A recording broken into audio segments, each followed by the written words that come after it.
Assalomu alaykum. Qo'qonda ko'chalarida biz. Qo'qon. Ajoyib. Qo'qon masjidi.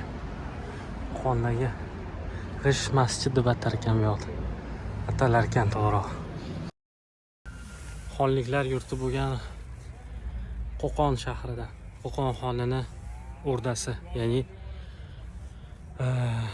saroyi. Qo'qon xonini saroyi o'rda deb atalarkan. Qo'qon xonligi davrida o'sha o'ziga qurdirgan ardasi, ya'ni saroyi saqlanib turibdi. Bu yer mustaqillikdan keyin restavratsiya qilingan. Ancha. Mana hozir chiroyli qilib saqlanib turibdi. Xonliklar.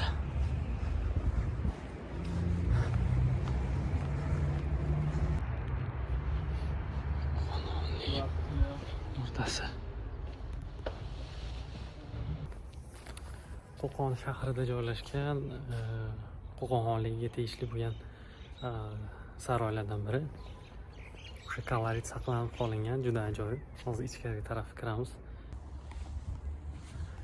Qo'qon.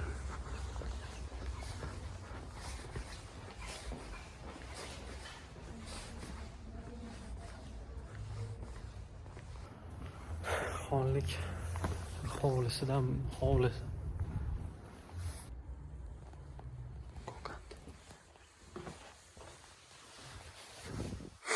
Qo'qon xonligi zabt qilinish xaritasi.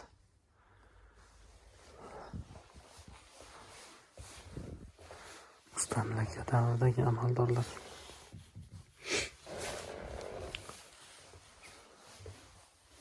O'sha davrdagi Qur'oni Karim bosmalari.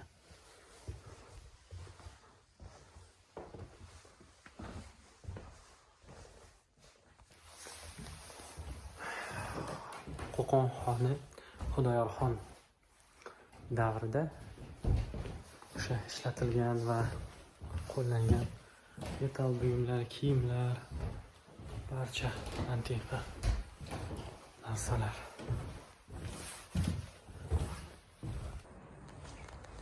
Xonda hovlisi saroyda. Xudoyorxon saroyi. Bu joy salomxona deb atalarkan. Nima uchun salomxona? Bu yerda o'sha qabullarni o'tkazdirgan o'z vazirlari bilan. Buxoroda Amrolimxonda ham xuddi shunday saroyi va mumdan yasalgan haykali qilingan. Bu yerda ham shunaqa reja qilishyapti ekan. Juda chiroyli, ayniqsa mana bu. O'zbekchasiga patolog nima deydi? Shift. Shift juda ham chiroyli. Ajoyib. O'rtoqlar, Xudoyorxon o'rdasida biz. Bu Xudoyorxon o'rdasining saroyi, ya'ni saroy deb ataladi.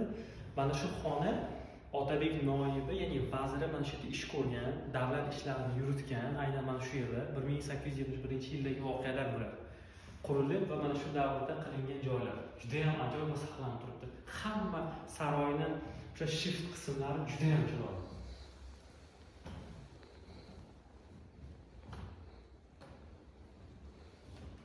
Bitta bo'lsin.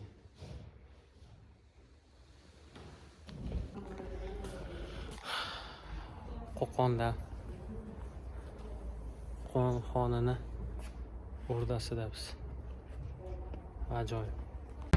Qo'qonda yana shu narsa ahamiyatliki, deyarli 90% qizlar, ayollar hijobda.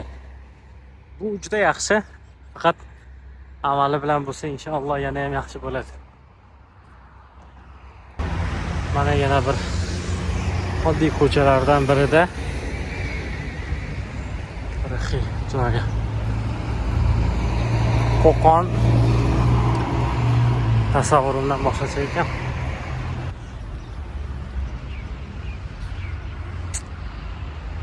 Umar Olimxon davrida qurilgan jome masjidi. Bu ustunlarni ajoyib. Qo'qon xonligi davrida qurilgan jome masjidi. Judayam ajoyib. Hozir bu yerni muzey sifatida foydalanishadi. Namoz o'qish uchun ham joyi bor.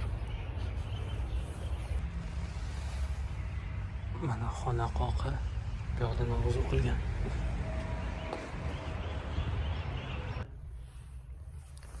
وقالوا سمعنا وأطعنا غفرانك ربنا وإليك المصير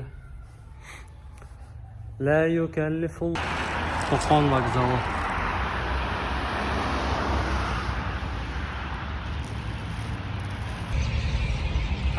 Vodiyga bo'lgan safarimiz yakunlanyapti. Qo'qon temir vokzali. Shu bilan Toshkent. Real vokzal juda chiroyli qilingan ekan, xuddi o'sha Toshkent Severni markaziy vokzaliga qaratib. Qo'qonda vokzali bu.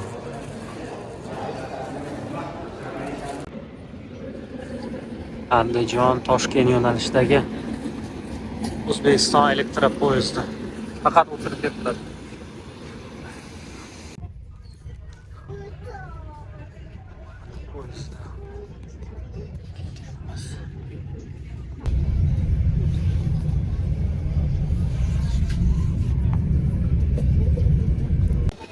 Наконец-то мы в Ташкенте.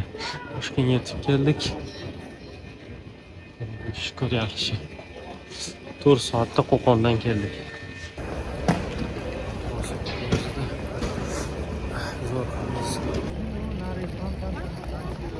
Toshkent.